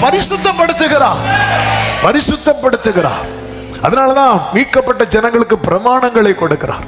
நிறைய பேருக்கு என்னென்ன, இந்த ஒரு சிறையிருப்பு மாறினா போதும், அதுக்கப்புறம் எப்படியாவது வாழ்ந்துடலாம். அப்படிலாம் வாழ முடியாதுங்க. கர்த்தர் வாசம் பண்ணணும். அதுக்கு பரிசுத்தம். மீட்கப்பட்டவர்கள் தான் சுத்திகரிப்பு. இஸ்ரவேல் இவர் இரத்தத்தால மீட்டு கொண்டு வருகிறார், பிரமாணத்தினால, வசனத்தினால. அதனால அந்த வசனத்தை அடிக்கடி கேட்க வைக்கிறார்னாலே கர்த்தர் நம்மில் வாசமா இருக்க விரும்புகிறார், பரிசுத்தப்படுத்தி வாசமா இருக்கிறார். 4வது, நிறைவான நன்மையை கட்டளையிடுகிறார். அதுதான் யோவேல் 3:18. அக்காலத்திலே பர்வதங்கள் திராட்சரசத்தை பொழியும், மலைகள் பாலாய் ஓடும், யூதாவின் ஆறுகள் எல்லாம் பிரவாகித்து ஓடும். ஒரு ஊற்று, எல்லாரும் சொல்லுங்க பார்க்கலாம், ஒரு ஊற்று கர்த்தருடைய ஆலயத்திலிருந்து புறப்பட்டு சித்தீம் என்னும் பள்ளத்தாக்கை நீர் பாய்ச்சலாக்கும். ஆமே, உன் வாழ்வின் பள்ளத்தாக்கை நீர் பாய்ச்சலாக்க ஒரு ஊற்று புறப்படும், ஒரு ஊற்று புறப்படும், ஒரு ஊற்று புறப்படும். உன் சிறையிருப்பிலிருந்து நீ வந்து பாரு. அதான் கண்ணீரோடு விதைக்கிறவர்கள் கம்பீரத்தோடு. அந்த ஊற்றின் ஆரம்பமே எங்க தெரியுமா? நம்முடைய கண்ணீர். ஹல்லேலூயா. 5வதாக தலைமுறை நிற்கும். கைகளை உயர்த்தி ஆமென் சொல்லுங்க பார்க்கலாம். 3:20. ஆனால் யூதாவோ சதா காலமாகவும், எருசலேம் தலைமுறை தலைமுறையாகவும் குடியேற்றப்பட்டு இருக்கும். ஆமென். சிறையிருப்பு மாறினா நாளைக்கு நாம இல்லைன்னாலும் நம்ம தலைமுறை நிற்கும். ஒரு சந்ததி கர்த்தரை சேவிக்கும். அது தலைமுறை தலைமுறையாக. சத்துரு நம்மை வேரோடு தான் அழிக்க பார்த்தா இல்ல. ஆமே, மாறாவை மதுரமாக்க மரம் முழுவதையும் வெட்டி போடல, கிளைதான் நறுக்கப்பட்டது. சில கிளைகள் நறுக்கப்பட்டது போல நம்முடைய வாழ்க்கையில சில இழப்புகள் இருக்கலாம், ஆனாலும் வேறு இன்னும் இருக்கிறது. ஈசா என்னும் அடி மரத்தில் இருந்து ஒரு வேறு துளிர்த்து. ஆமென். ஹல்லேலூயா. கர்த்தர் சிறையிருப்பை திருப்புவார். எத்தனை பேர் நம்புறீங்க? அவர் வேலை செய்ய தொடங்கிட்டா என் முன்னாக இருக்கிற இரும்பு கதவு அவர் வெண்கல கதவுகளை உடைத்து இருப்பு தாழ்பால்களை முறித்து தானாக தானாக மகிழ்ச்சியும் மகிமையும் கர்த்தர் நமக்கு பெரிய காரியங்களை செய்யும். எல்லாரும் எழுந்து நிற்கலாமா? ஹல்லேலூயா, ஹல்லேலூயா. ஆமென், ஆமென்.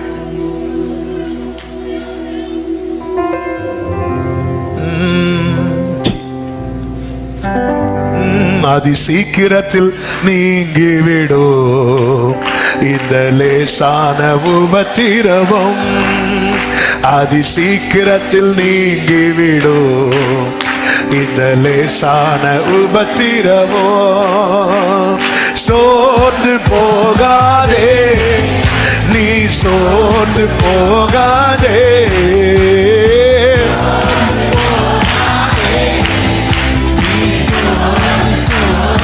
ஆமென். அதி சீக்கிரத்தில் நீங்கிவிடும். நாதானாமரே அதி சீக்கிரத்தில்.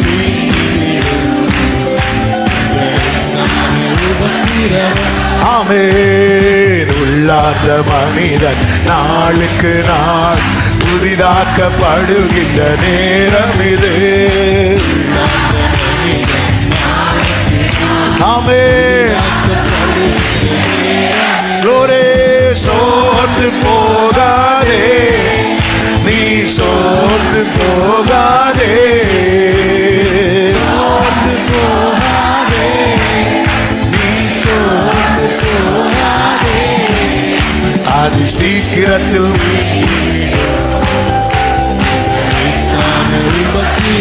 glory. அதி சீக்கிரத்தில் இந்த லேசான ஈடு இணையில்லா ஈடு இணையில்லா மகிமை இதனால் நமக்கு வந்திடுமே. எஸ், இந்த சிறையிருப்பு மாறும்போது ஈடு இணையில்லா மகிமை. நல்ல கைகளை தட்டி சோர்ந்து சொல்லுங்க, சோர்ந்து போக மாட்டேன் சொல்லுங்க. சோர்ந்து போக மாட்டேன், நான் சோர்ந்து கிறிஸ்துவின் பொருட்டு, கிறிஸ்துவின் பொருட்டு நெருக்கப்பட்டா. ஆமென். glory. சொல்லுங்க, சோர்ந்து போக மாட்டேன், சோர்ந்து போக மாட்டேன், நான் சோர்ந்து போக மாட்டேன். ஆமென் ஆமென். ஓரலாம் ராத்தனரா கடரே.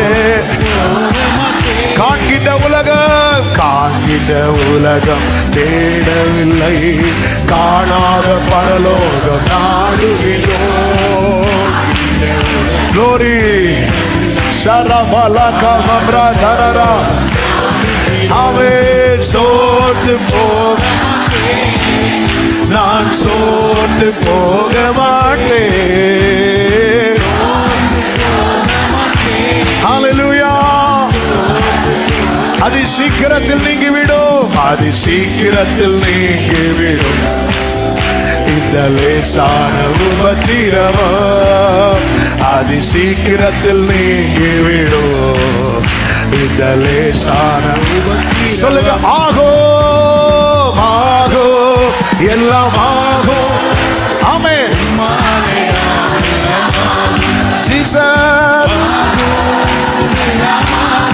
ஆமென். ஆகும் ஆகும் உம்மாலேதான் எல்லாம் ஆகும். ஆமென். நல்ல கரங்களை தட்டி தேவனுக்கு மகிமை, தேவனுக்கு மகிமை. ஆமென் ஆமென். ஒரே ஒரு விஷயம், உங்க வலது கரத்தை வானத்துக்கு நேராக உயர்த்தி உங்க இடது கரத்தை இதயத்தில் வைத்து தெற்கத்தை வெள்ளங்களை திருப்புவது போல், ஆண்டவரே எனக்கு எல்லாத்தையும் சொல்லணும்பா, உங்க மகத்துவத்தை நான் சொல்லி துதிக்கணும். என்னை சுத்தி இருக்கிற புறஜாதிகள் சொல்லணும், கர்த்தர் அவர்களுக்கு பெரிய காரியத்தை செய்யும், கர்த்தர் அவர்களுக்கு பெரிய காரியத்தை. இந்த கண்ணீரும் விதையும் உன் எதிர்காலத்தை கம்பீரமாக்கும். இந்த கண்ணீரும் விதையும் உன் எதிர்காலத்தை கம்பீரமாக்கும். இன்னைக்குள்ள ரேமா இதுதான். உன் கண்ணீரும் விதையும் உன் எதிர்காலத்தை கம்பீரமாக்கும், கம்பீரமாக்கும். எத்தனை பேர் நம்புறீங்க? என்ன சொல்ல வைக்க போகிறா, என்ன சொல்ல வைக்க போகிறா. கர்த்தர் எனக்கு பெரிய காரியங்களை செய்தார். எஸ் தகப்பனே, நன்றி அப்பா, உங்களுடைய பிரசன்னத்துக்காக நன்றி. உங்களுடைய மிகுந்த கிருபையினால இந்த நாளில் உங்க சமூகத்தில் எங்களை கொண்டு வந்து பாட, துதிக்க, ஆராதிக்க, செபிக்க நீர் பாராட்டின எல்லா கிருபைகளுக்காக நன்றி. நீர் நல்லவர், நீர் உண்மை உள்ளவர். கண்ணீரோடு விதைக்கிறவர்களை கம்பீரத்தோடு அறுவடை பண்ண வைக்கிறவர். அள்ளி தூவும் விதையை அழுது கொண்டு தூவுகிறான். அதை சுமந்து கொண்டு, அதன் பலனை சுமந்து கொண்டு அதே பாதையில கம்பீரத்தோடு திரும்ப எங்களால நாங்க எவ்வளவு தள்ளியும் திறக்காத பல இரும்பு கதவுகளை எங்களுக்கு முன்பாக தானாக திறக்க வைக்க போகிறதற்காக ஸ்தோத்திரம். ஒவ்வொரு சாட்சியாக இருப்போம். எல்லாருடைய சிறையிருப்பை திருப்பி இனி பலவீனன் அல்ல, பலவீனன் பலவான் என்று சொல்வார். கிருபை பெருகட்டு, சமாதானத்தோடு அனுப்பி சாட்சியாய் கொண்டு வார். மகிமை, கனம், துதி, ஸ்தோத்திரங்கள் எல்லாம் ஒருவருக்கே செலுத்துகிறோம். இரட்சகர் இயேசுவின் நாமத்தில் பிதாவே. ஆமென். சேர்ந்து சத்தமாய் சொல்லுவோம். என் ஆத்துமாவே கர்த்தரை ஸ்தோத்திரி, முழுவதுமே அவருடைய பரிசுநாமத்தை ஸ்தோத்திரி. என் ஆத்துமாவே கர்த்தரை ஸ்தோத்திரி, கர்த்தர் செய்த சகல உபகாரங்களை மறவாதே. ஆமென். நம்முடைய கர்த்தராகிய இயேசு கிறிஸ்துவின் கிருபையும் பிதாவாகிய தேவனுடைய அன்பும் பரிசுத்த ஆவியானவருடைய ஐக்கியமும் சிநேகமும் பாதுகாவலும் நம் அனைவரோடும் எல்லா பரிசுத்தவான்களோடு கூட கர்த்தருடைய வருகை மட்டும் தங்கியிருப்பதாக. ஆமென். ஹல்லேலூயா.